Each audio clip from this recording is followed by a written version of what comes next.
اب نوٹ کر لیجئے، یہ کتابیں اگر آپ پڑھنا چاہیں تو کتاب الملاحم میں پڑھیے۔ بدترین عذاب عربوں پر آیا کھڑا ہے، سروں پر تنا ہوا ہے، بدترین۔ ایسی جنگ ہونی ہے الملحمۃ العظمیٰ، جس کو کہ میں بھی آپ کو گواہی پیش کر دوں گا، جسے کہا گیا ہے دی لاسٹ کروسیڈ۔ بش نے بھی کروسیڈ کا لفظ بول دیا تھا، پھر واپس لیا اس نے۔ نکل جاتی ہے جس کے منہ سے سچی بات مستی میں، فقیہ مصلحت بین سے اور ہندے بادہ خار اچھا، کروسیڈ کہہ کر پھر واپس لیا۔ یہ کروسیڈ،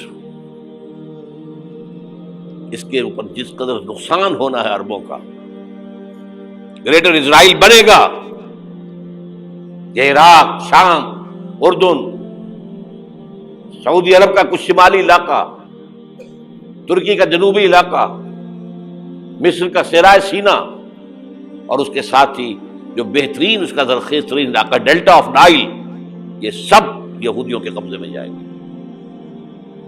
اس کو حدیث میں کہا گیا الملحمۃ العظمیٰ۔ عیسائی 80 علم لے کر ہے مسلمانوں تم پر حملہ آور ہوں گے، اور ہر علم کے نیچے 12,000 فوج ہوگی، 9.5 لاکھ فوج۔ یہ نیٹو کی تیاری کس کے لیے ہو رہی ہے؟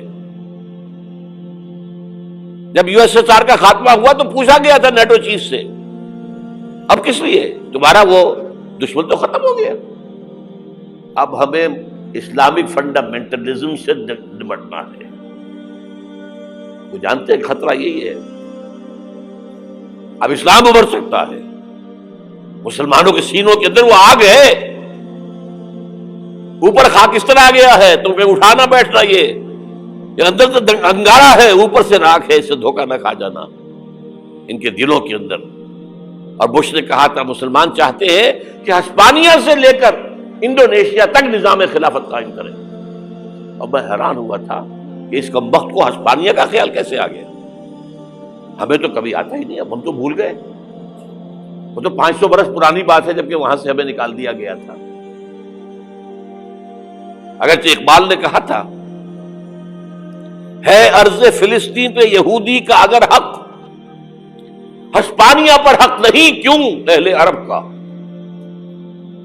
ہسپانیہ میں تو 800 سال حکومت کی مسلمانوں نے، اور ابھی 500 برس سے گزرے ہیں نا۔ یہودی تو ارض مقدس سے 2000 سال نکالے گئے،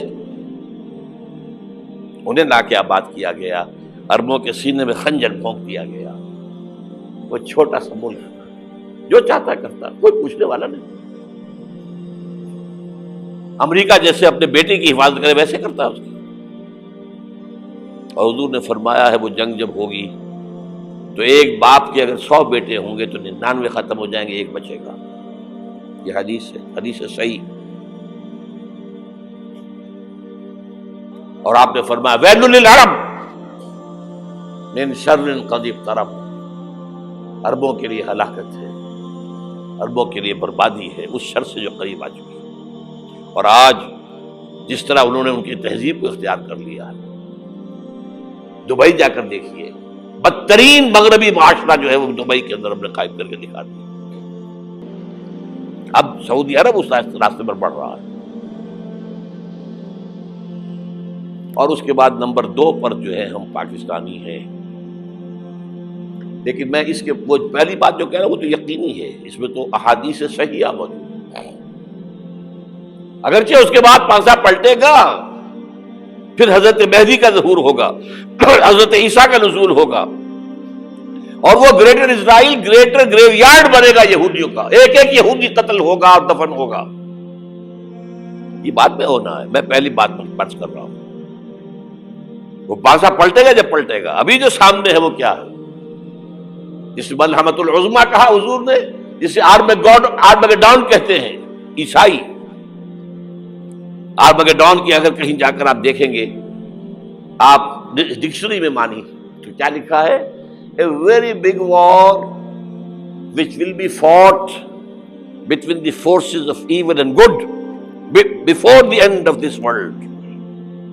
اس دنیا کے خاتمے سے پہلے خیر اور شر کی قوتوں کے درمیان بہت بڑی جنگ ہوگی۔ ارمجدون اسے کہتے ہیں عربی میں، اور آرمگیڈون اسے کہتے ہیں انگریزی کے اندر۔ اور یہ بائبل کی آخری کتاب کے اندر ہے، جو اس میں کہ مکاشفات یوحنا، ریولیشنز آف سینٹ جان. یہ تو میں کہہ رہا ہوں یقین کے ساتھ، اور زیادہ دور نہیں ہے، آیا چاہتا ہوں. اس لیے کہ یہودیوں کا اور عیسائی جو کنزرویٹوز ہیں، نیو کنزرویٹوز، ان کا 5 نکاتی ایجنڈا ہے متفق علیہ، جس کے تحت کہ یہ جنگ صلیبی شروع کی گئی ہے. تو سن لیجئے آپ. آرمیگیڈون نمبر 1، گریٹر اسرائیل قائم ہو جانا اس کے نتیجے میں نمبر 2، مسجد اقصی اور قبۃ الصخرہ کو گرانا نمبر 3، وہاں 3rd ٹیمپل، وہ مسجد جو حضرت سلیمان نے بنائی تھی 1000 قبل مسیح میں، پھر برباد کی تھی نبوکدنضر نے، دوبارہ بنائی گئی، پھر دوبارہ ختم ہوئی 70 عیسوی تک گری پڑی ہے. ان کا خانہ کعبہ گرا ہوا ہے 70 عیسوی سے لے کر آج تک. ایک دیوار ہے ویلنگ وال، جہاں جاتے ہیں، روتے ہیں، پیٹتے ہیں، ماتم کرتے ہیں، وہاں وہ بنے گا 3rd ٹیمپل. اور نمبر 4، اس میں لا کر رکھا جائے گا تخت حضرت داؤد کا. یہ تخت کہاں ہے اس وقت؟ یہ لندن شریف کے اندر، جو ان کی پارلیمنٹ کا جو چرچ ہے، ویسٹ منسٹر ایبے، اس میں رکھا ہوا ہے. ایک پتھر تھا جس پر بٹھا کر حضرت داؤد کی تاج پوشی ہوئی، پھر حضرت سلیمان کی ہوئی، پھر وہ پتھر رکھ دیا گیا جب حضرت سلیمان نے بنایا ہیکل مسجد اقصی، وہاں رہا وہ. ہر بادشاہ جو تھا یہودی اسی کے اوپر بٹھا کر اس کی تاج پوشی ہوتی تھی.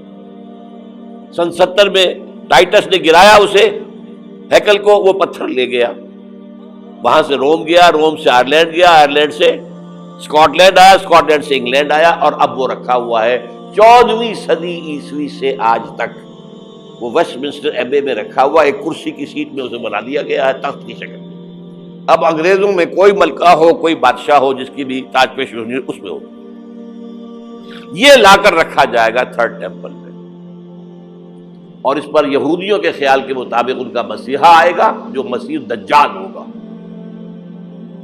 عیسائیوں کے خیال کے مطابق حضرت عیسیٰ آئیں گے، وہ ہمارا بھی خیال ہے حضرت عیسیٰ آئیں گے علیہ السلام. بہرحال یہ تو بعد کی باتیں ہیں نا. اس وقت جو میں عرض کر رہا ہوں، عربوں پر بہت بڑا عذاب، اور پاکستان کا معاملہ البتہ یہ ہے، میں یقین سے نہیں کہہ سکتا. ہینگنگ ان دی بیلنس، ہو سکتا ہے اللہ تعالیٰ ہم پر رحم فرمائے، ہو سکتا ہے، اگرچہ اس کی کچھ شرائط ہوں گی. چمن کے مالک اگر بنا لے موافق اپنا شعار، اب بھی چمن میں آ سکتی ہے پلٹ کر چمن سے روٹھی بہار، اب بھی ہو سکتی ہے. اور یہ بھی ہو سکتا ہے کہ اللہ تعالیٰ نے معجزانہ طور پر ہمیں ملک دیا، ہم نے اللہ سے بدعہدی کی، وعدہ خلافی کی، غداری کی، لہذا سزا دی جائے اور ہم سے یہ ملک چھین لیا جائے. It's just possible. دور نہ سمجھے، اسے انہونی بات نہ سمجھے. جو گھیراؤ ہو رہا ہے آپ کے مغرب میں نیٹو فورسز اور مشرق میں بھارتی فورسز گدھوں کی طرح بیٹھے ہوئے انتظار کر رہے ہیں پاکستان اور ڈسٹیبلائز ہو جائے، یہاں اور بدامنی ہو جائے. اب لاہور میں پھر آج دھماکے ہو گئے ہیں. 2 دن پہلے کا دھماکہ میں سہ کے آیا ہوا ہوں، آپ کے سامنے بیٹھا ہوں. وہ جانیں بچی ہیں جو ہماری اکیڈمی کا حشر ہوا، وہ تو میں آپ کو نہیں بتا سکتا. یہ سارا کیوں ہو رہا ہے؟ تاکہ یہاں بدامنی ہو جائے اور ہمیں جواز مل جائے. مغرب سے نیٹو فورسز داخل ہو جائیں، مشرق سے بھارتی فورسز آ جائیں اور ہمارے ایٹمی دانت توڑ کر اور پھر ہمیں بھارت کے سامنے ڈال دیا جائے. نو ڈو ایز یو لائک. یہ ان کا نقشہ ہے. ہوگا کیا وہ اللہ جانتا ہے، ہوگا وہ جو اللہ چاہے. لیکن اللہ کا چاہنا جو ہے وہ کس پر منحصر ہے؟ یہاں انقلاب برپا کرو، یہاں اسلام لاؤ. اگر دھندوں میں لگے رہو گے تو وہ خود بخود نہیں آ جائے گا انقلاب. صحابہ نے جانیں دی تھی، کتنی تکلیفیں اٹھائی تھی. 12 برس تک مکی دور کے اندر با نشہ درویشی در ساز و دمادم زن، جو پختہ شبی خدرا بر سلطنت جم سن. یوم طائف یاد ہے جو حضرت عائشہ فرماتی ہے کہ میں نے پوچھا تھا حضور سے کہ یوم احد سے زیادہ سختی بھی آپ پر کبھی آئی؟ یوم احد پر کیا ہوا تھا؟ تلوار کا وار پڑا تھا آپ کے چہرہ مبارک، یہ جو رخسار کی ہڈی ہے اس کے اندر وار گیا ہے، اوپر خود کی 2 کڑیاں تھیں وہ اس میں گھس گئیں، 2 دندان مبارک شہید ہوئے۔ وہ خود کی کڑیاں ایک صحابی نے اپنے دانتوں سے پکڑ کے کھینچنے کی کوشش کی، دانت نکل گئے، وہ نہیں نکلی، کیا جتن کر کے نکالی گئی ہوگی تو خون کا فوارہ آیا، اتنا خون گیا ہے کہ آپ بے ہوش ہو گئے، گر گئے، اور مشہور یہ ہو گیا کہ آپ کا تو انتقال ہو گیا، شہادت ہو گئی۔ یہ سیرت کبھی پڑھی ہے؟ حضرت عائشہ کے ہوش کا تو یہی دور تھا نا، یوم طائف میں جو آپ کی کیا تھی، بچی تھی، انہیں کیا پتا کیا ہو رہا ہے حضور کے ساتھ۔ 3 دن تک حضور مکے کی گلیاں اور وہاں کے اوباش لوگ پتھراؤ کر گئے تھے اس امید میں کہ شاید وہاں کا کوئی سردار ایمان لے آئے، تو یہاں تو ابو طالب بھی فوت ہو گئے، یہی دنیاوی سہارا تھا، خاندانی سہارا تھا ابو طالب کے ذریعے، اور گھر میں ایک دلجوئی کرنے والی رفیقہ حیات تھی، وہ بھی، ان کا بھی انتقال ہو گیا۔ آپ نے کہا یہ عام الحزن ہے، اب تو سب کو طے ہو گیا قریش کو کہ اب جیسے قتل کر دو انہیں، اسی لیے آپ گئے طائف، شاید وہاں کا کوئی بڑا سردار مانے ایمان لے آئے مجھ پر تو میں اپنا مرکز ادھر شفٹ کر دوں۔ تینوں سے ملے ہیں، تینوں نے وہ جواب دیے، نکل جاؤ یہاں سے، میں تمہارے ساتھ بات بھی کرنے کو تیار نہیں۔ اچھا، تمہارے سوا کوئی نہیں ملا تھا اللہ کو نبی بنا کر بھیجنے کے لیے؟ دیکھو جاؤ، میں بات نہیں کرنا چاہتا، ہو سکتا ہے میں بے عزتی کر بیٹھوں، اور واقعی تم اللہ کے نبی ہو تو میں مارا جاؤں گا، جاؤ جاؤ جاؤ۔ یہ سلوک محبت کے ساتھ ملا ہے۔ اور پھر چھوکروں کو، اسٹریٹ ارچنز جنہیں آپ کہتے ہیں، اشارہ کیا، خبر لو ان کی، پتھراؤ ہو رہا ہے، ساتھ کوئی ہے ہی نہیں، ایک آدمی صرف، زید ابن حارثہ۔ اب سامنے سے پتھر آ رہے ہیں تو حضرت زید آگے آ جاتے ہیں، ڈھال بنتے ہیں، مجھے لگے پتھر حضور کو لگے، آپ پیچھے سے آ رہے ہیں، چاروں طرف سے تو ڈھال نہیں بن سکتا ایک شخص، جسم لہو لہان، خون جا کر جوتیوں میں جم گیا ہے، جوتی اتر نہیں دی۔ پھر وہاں سے واپسی پر جو دعا مانگی ہے، اللہم الیک اشکو ضعف قوتی وقلت حیلتی وہوانی علی الناس، اے اللہ تیری جناب میں فریاد لے کر آیا ہوں اپنے قوت کی کمی کا، اپنے وسائل کی کمی کا، اور جو ذلت و خواری ہو رہی ہے لوگوں کے سامنے، الا ملتقننی، مجھے کس کے حوالے کر دیا ہے، الا بعیدی یتجہمنی، یہ میرے اوپر ہجوم کر کے آ جائے، حملہ کرے، اور عدو ملکتا امرے، یہ دشمن کے حوالے میرا معاملہ کیا، جو چاہے کر دے وہ۔ لیکن پھر عبدیت غالب آتی ہے، ان لم یکن علی غضبک فلا ابالی، اللہ اگر تو ناراض نہیں ہے تو مجھے کوئی پرواہ نہیں، سر تقدیم خم ہے جو مزاج یاد میں آئے، مجھے اندیشہ یہ ہے کہ تو ناراض تو نہیں ہوگی۔ یہ تکلیفیں جھیلی ہے، سینکڑوں صحابہ نے جانوں کا نذرانہ پیش کیا ہے، احزاب کی جنگ میں فاقوں پر فاقے ہو رہے تھے، اور ان فاقوں کی حالت میں خندق کھودنے کا حکم ملا ہے، لوگوں کی کمریں دوہری ہو رہی ہیں، پتھر باندھے ہیں اپنے پیٹوں سے، اپنی چادروں کے ساتھ کس کر کمر دوہری نہ ہو جائے، اور جب صحابہ کدالیں چلا رہے ہیں تو کیا کہہ رہے ہیں، نحن الذین بایعوا محمدا علی الجہاد ما بقینا ابدا، اللہم لا عیش الا عیش الاخرہ۔ صحابہ کہتے تھے ہم وہ لوگ ہیں جنہوں نے محمد سے بیعت کی ہے کہ جہاد کرتے رہیں گے جب تک جان میں جان نکل جائے تو بات، اور جان ہے، چاہے ابھی بھوک سے کمر دوڑی ہوئی جا رہی، جان تو ہے۔ اور ایک دفعہ کہتے تھے اللہم لا عیش الا عیش الاخرہ، اللہ عیش، زندگی تو آخرت کی زندگی ہے۔ اور حضور فرماتے تھے، حضور کے بیٹھے ہوئے نہیں تھے گاؤں تکیہ لگا کر، پتھر اٹھا اٹھا کر خندق میں سے لے جا کے باہر پھینک رہے تھے۔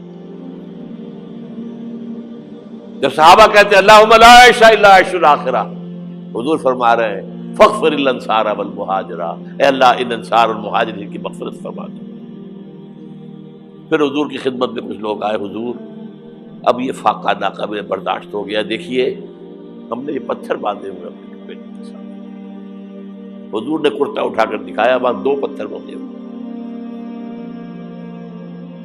یہ ہے سیرت النبی۔ آپ کس چیز کو سیرت النبی سمجھتے ہیں؟ بہرحال اس موضوع پر میری ایک کتاب ہے منہج انقلاب نبوی، کہ انقلاب کیسے آیا تھا۔ اگر دل میں ذرا بھی آرزو پیدا ہو گئی ہو کہ اللہ قبول کر لے مجھے قبول کر لے اس کام کے لیے، تو وہ کتاب آپ کے لیے مسٹ ہوگی، اس کا پڑھنا۔